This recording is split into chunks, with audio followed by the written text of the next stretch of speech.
What's going on, guys? I'm trying to get this shot in between rains right now, but I've seen a lot of posts on the Mopar sites and stuff on Facebook on doing Eagle head swaps on your pre-Eagle 5.7, which is 03 to 08. And a lot of these guys just get the heads and then don't realize they need a whole lot of other things to go with it. So anyway, I'm going to touch base on some of the stuff that you're going to need to do an Eagle swap on your pre-Eagle 5.7.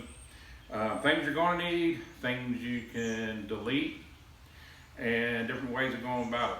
All right, well, first off, you definitely need to get yourself set Eagle heads. These are on the 09s and up.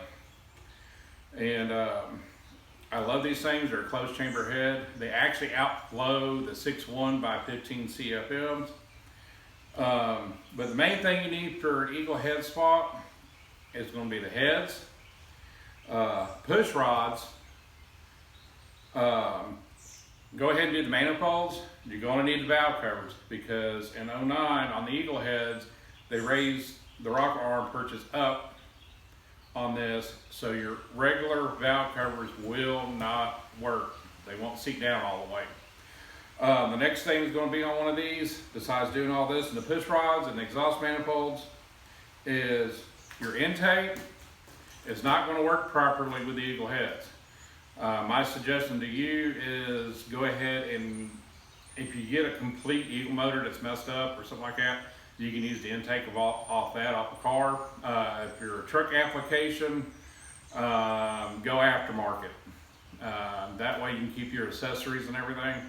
The other thing you do is a lot of guys do the 6.1 intake swap, which is perfect. It does away with that piece of crap PVC system that's on the stock manifolds, and it's a nice cleaner look. The other thing you can do too, if you don't want to spend that kind of money, because usually on the used marketplace it's $500 to $700 for that intake. You can get a replacement Eagle intake from Dodge for about $400. Some people try to use their old intake. They don't line up. Everything's different on them. As you can see here, on the intake, they're more open and squared off. Okay, and then on the pre-Eagle stuff, let me get this EGR valve out of here.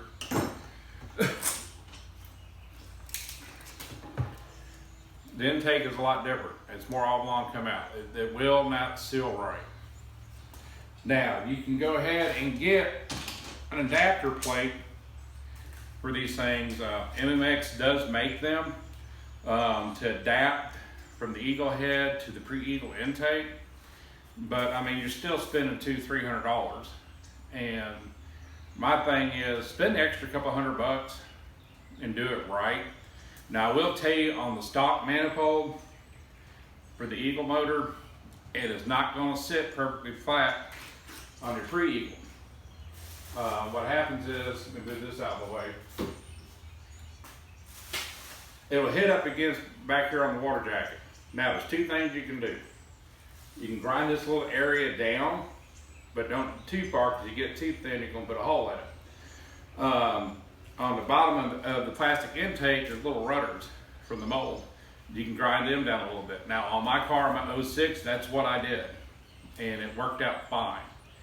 But like I said before, if you're going to go this far with it, go ahead, spend a little extra money and get you a decent intake. The other thing as well too is when you do the Eagle swap, the newer Eagle heads doesn't have an EGR system set up on it.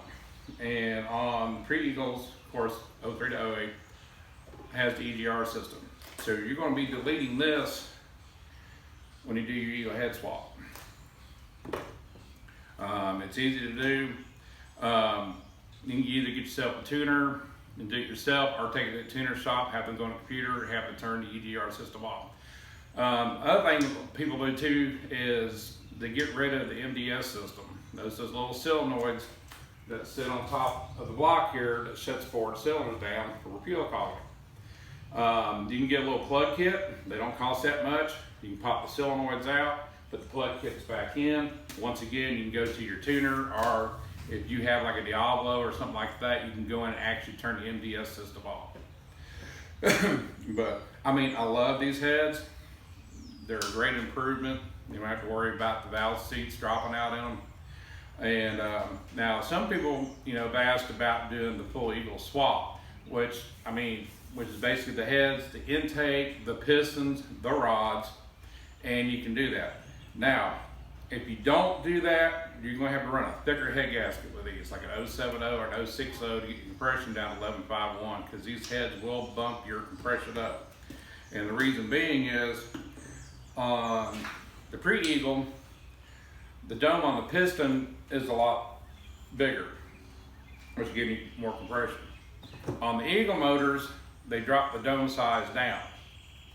And so if you want to do the Eagle piston and rod swap, and I said in my previous video, there's not that much difference in the weight.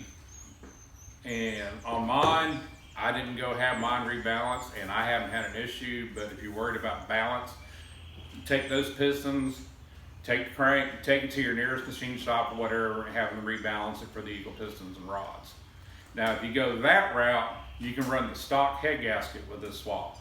So that way you're not having to sit there and turn around and spend a lot of money, because the cosmetic gaskets are very expensive. And like I said before, the other thing is push rods. If you're running the stock cam with this swap, you want to, you know, bang for the buck. When you go to find these heads and everything, make sure you get the push rods too, because the push rods are longer. Like I said, these are taller. And just to give you a comparison here, I'll walk up close to the camera. This is the difference in the push rod length. And a lot of guys, when they do the swap and everything, they don't think about those, and they put it in and want to know why everything's chattering or it's running like shit. But anyway, you can do this on a budget. Like I said before, you know, these things are online all the time. They either seized up or they drop the valve seat, and you can get them fairly inexpensive, anywhere between, like I said before, like $200 to $700, depending on the condition of the motor. But just a little quick ordeal here on this, and hopefully this will help you out. There's probably some things I have forgotten. You know, it is what it is. I'm only human. And but I hope you enjoy your Gen 3s. Hope this helped you out a little bit, and we'll see you down the road.